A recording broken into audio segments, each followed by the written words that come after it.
visita al Museu Mollfolleda, us recomano que vingueu a veure aquesta peça.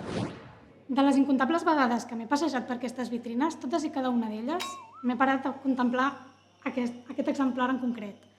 Es tracta de la vanadinita del Marroc. Aquest clorovenadat de plom va ser descobert a principis del segle XIX en un municipi de Mèxic anomenat Zimapan.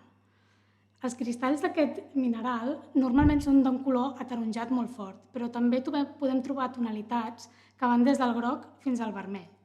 La seva duresa, dins de l'escala de Mohs, és de número 3, el que fa que sigui bastant tovet.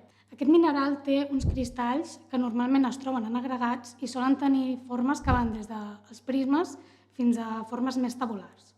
La vanadinita es troba en jaciments pròxims a zones d'oxidació on hi trobem plom, però sobretot en zones de climes àrids. Normalment es troben associats a altres minerals com per exemple la mimetita, la piramorfita o l'anglesita.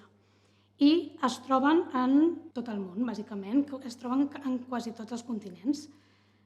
Aquest mineral és una mena del vanadi, això significa que s'utilitza per treure aquest element químic que es diu vanadi, i els seus usos van des de aleacions fins a la construcció de vidres que són molt resistents als rajos ultraviolats.